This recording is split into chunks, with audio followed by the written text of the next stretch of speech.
कितने महीने बैठ गया? 8 महीने यहां पर बैठ गया था। 8 महीने में किले के अंदर का अनाज और पानी समाप्त हो गया। जब पूरी की पूरी पब्लिक के अंदर बैठी होगी तो अनाज तो खत्म होना है। अब 2 तरीके हैं, या तो भूखे और प्यासे मर जाओ या लड़ाई कर लो।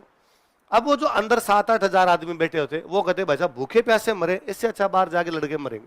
अपने 8,000 तो मरेंगे, अगलों के 16-32 लेके मरो।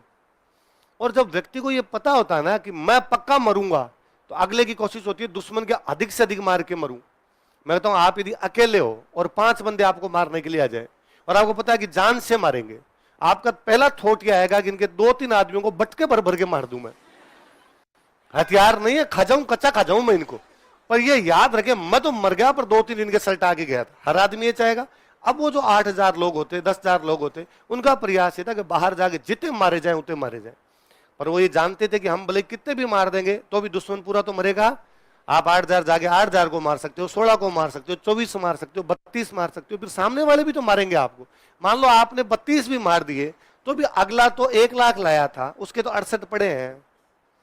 अभी तक भी 40-50 हजार आदमी उसके पास, जितने 70-80 जीते लाया होगा, उसके पास तो खूब सारे पड़े हैं। अब ये दिल्ली में जब से अरब आए थे, ये तुर्क आए थे, इनके आने के बाद एक व्यवस्था बड़ी बिगड़ी। पहले अपने व्यवस्था ये थी कि एक राजा है, उसने दूसरे राजा पर हमला किया, दूसरे राजा को हरा दिया, हरा के उस राजा का था किला खाली कर, मेरा है, भाग यहाँ से, और उसने किले पे कब्जा कर लिया। तो जो हारा हुआ राजा वो अपने परिवार को लेकर और कहीं चला जाता, यही होगा। अब दूसरी व्यवस्था थी। अब ये व्यवस्था थी कि वो जो दिल्ली वाले आए थे उन्होंने उस राजा को मार दिया और उसके परिवार की महिलाओं को उठा के ले गए। पहले अपने महिलाओं वाली बात नहीं थी, इन तुर्कों ने आके महिलाओं वाला करना शुरू कर दिया। फिर सैनिक जो होते थे वो बलात्कार करते, महिलाओं को ले जाके बेचते, बच्चों को ले जाके बेचते, ऐसी चीजें आने लग गई। इसलिए था कि यार ये बाहर जो 40-50 हजार बच जाएंगे, आगे महिलाओं के साथ दुर्व्यवहार करेंगे, उनके साथ मिसबिहेव करेंगे। इसलिए अपने यहाँ महिलाओं ने एक नया तरीका अपनाया कि कोई दूसरा आदमी हमारे टच भी करे, उससे अच्छा मर ही जाए, खुद ही अपने आप को अग्नि की सुपुर्द कर दें। तो वो लड़ने के लिए जाते अंदर वाले सैनिक, उससे पहले सारी महिलाएं अग्नि में जल जाया करती। उसको बोलते जोहर। क्या बोलते? महिलाओं का अग्नि में जल जाना क्या कहलाता था? उनको लगता कि ना ना, अगर दूसरा आदमी टच कैसे कर सकता है, ऐसे कैसे हो सकता है कि हमें यहां से उठा के ले जाए दिल्ली में सेक्स स्लेव बना दे, वहां पर ये नहीं किया जा सकता। कोई दूसरा नजर भी उठा के ना देखे, हम इससे अच्छा तो मर जाना पसंद करेंगे। अब जो सारे पुरुष होते, महिलाएं जल गई, उसके बाद सारे पुरुष केसरिया कपड़े पहनते। कैसे कपड़े पहनते? और वो केसरिया कपड़े पहन के बाहर लड़ने के लिए जाते। केसरिया वैसे भी शौर्य का प्रतीक है, बहादुरी का प्रतीक कौन सा माना जाता है? अब वो केसरिया पहन के बाहर जाते और अब उनके जीवन का एक ही लक्ष्य था कि दुश्मन को अधिक से अधिक मारना है, क्योंकि वो जानते थे कि यार इस सामने जो दुश्मन खड़ा है इसकी वजह से मेरा पूरा परिवार जल गया।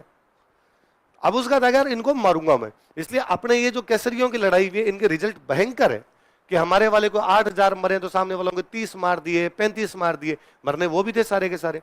तो महिलाएं क्या करती, पुरुष क्या करते? इसको मिला के बोलते साका। क्या बोलते? तो पहले अपने 2 प्रकार की लड़ाइयां थी। एक लड़ाई तो थी जो मैदान के अंदर की जाती, दूसरी लड़ाई थी जो किलों में की जाती। किलों वाली लड़ाई में या तो दुश्मन बाहर से चला जाता, यदि वो ना जाता तो क्या किया जाता? साके में 2 चीजें क्या क्या होती? महिलाएं क्या करती, पुरुष क्या करते? 8 महीने जब अलाउद्दीन बैठा रहा तो इन लोगों ने भी क्या किया यहाँ पे? साका। तो रतन सिंह नेतृत्व में क्या हुआ? केसरिया। और पद्मिनी नेतृत्व में क्या हुआ? जौहर। दोनों को मिला के क्या बोलते? अब भाई साके में अलाउद्दीन को खूब नुकसान हुआ, पर अलाउद्दीन का कोई बात नहीं, कितने मारेंगे मेरे तो फिर भी बच जाएंगे, और मैं एक बार किले पे कब्जा कर लूं फिर इनकी सब महिलाओं को उठा के ले जाऊंगा। अब उसने किले पे कब्जा किया, पर किले पे कब्जा करने के बाद वहां महिलाएं तो है ही नहीं, महिलाएं तो पहले ही सारी अग्नि में जल गई। तो अलाउद्दीन को और गुस्सा है, उसको लगा यार अपने को तो कुछ ही नहीं मिला, यहाँ पे नुकसान करवाया, भयंकर रीते फौजी मरवा लिए किले को कब्जे करने के चक्कर में, और यहाँ पर अपने पास कुछ ही नहीं। मैंने अभी बताया कि पब्लिक को पूरी की पूरी किले के अंदर शिफ्ट कर लिया करते। वो पब्लिक जिसका युद्ध से कोई लेना देना नहीं, निर्ही निर्दोष लोग, चुपचाप अपने घरों में बैठे हुए लोग। अलाउद्दीन गुस्से में था, उसने सब लोगों को बाहर निकाला, काट दिए सारे के सारे। 30,000 लोग काटे उसने। हिस्ट्री किस प्रकार से लिखी जाती है, किस प्रकार से बातें छुपा ली जाती है, उसका एक बेहतरीन एग्जाम्पल है। आप सबने डायर का नाम सुना है? डायर, जनरल डायर, जो जलियांवाला बाग में गोलियां चला देता है ना, हमने सब सुना डायर। मतलब 3rd क्लास से डायर का नाम अपने दिमाग में था, बैठ गया कि अपने जब भी कोई गोलियां चलने की बात आती है बाहर वाले भी लिखते हैं कि ये कार्रवाई किसके समान है? डायर के समान। जैसे डायर ने भून दिए थे लोगों को, वैसे ही भून दिए। जलियांवाला बाग में कितने लोग शहीद हुए पता है आपको? 379। कितने लोग? डायर की फायरिंग में कितने लोग शहीद हुए? 370। हम कहते हैं अंग्रेजों का आंकड़ा गलत है, अंग्रेजों ने फैक्ट गलत दिए, कोई 379 नहीं हुए थे, हमारे 1000 लोग शहीद हुए थे। कितने लोग शहीद हुए? तो आपने ये मान लिया डायर की फायरिंग में कितने लोग शहीद हुए? अलाउद्दीन तो 30,000 काट गया। होना तो ये चाहिए ना कि अखबार वाले कभी लिखे, जब भी कहीं काटे जाए लोगों को, अलाउद्दीन की तरह काटे हैं। पर हिस्ट्री अलाउद्दीन को रोमांटिसाइज करती है, अलाउद्दीन पे फिल्में बनती है, अलाउद्दीन कूल दिखाया जाता है, लोग उसको फॉलो करते हैं, लोग उसके जैसा बनने का प्रयास करते हैं। फिल्म बनाना गलत नहीं है, होना ये चाहिए कि अलाउद्दीन पे मूवी बने, बाहर आए, हैट्रेड करे, यूं थूके उस पर, कैसे गंदे गंदे आदमी यहां पे राजा बन गए थे, कैसे किसी निर्दोष पब्लिक को बाहर निकाल के काटा जा सकता है। काट गए, और काटने के बाद अपनी किताबों में लिखवाया कि मजे आए इतने लोगों को काटने के बाद। एक तो होता है ना, एक बंदा किसी को मारे उसके बाद उसको रिग्रेट फील हो, जैसे अशोक ने कलिंग युद्ध हुआ है, युद्ध में 1 लाख लोग मारे गए, उसे इतना रिग्रेट हुआ, उसने कहा मैं लड़ूंगा नहीं आज के बाद ये हथियार, मैं तलवार नहीं उठाऊंगा, और उस बंदे ने उसके बाद तलवार नहीं उठाई। इन्होंने तो अलाउद्दीन ने किताबों में लिखवाया कि मजे आए, अगली बार और मारेंगे, और इस बात पर मजे आए क्योंकि वो हमारे धर्म को नहीं मानते थे, इसलिए मार दिए हमने। उसके बावजूद हिस्ट्री की किताबों में अलाउद्दीन जैसे लोगों की जगह है। उसके बावजूद किताबों में यह नहीं बताया जाता कि चित्तौड़ के किले के अंदर 30,000 लोग कटवा दिए। अपनी किताबों में अलाउद्दीन ने भारत में क्या क्या सुधार किए, ये सुधार है। लाइन में खड़ा करके लोगों को काट देना, महिलाओं के बलात्कार करके फेंक देना, महिलाओं को दिल्ली में ले जाके बेचना, छोटे छोटे बच्चों को बंधुआ मजदूर बना लेना, इसको सुधार कहते हैं। पर हमारी हिस्ट्री ने किया है।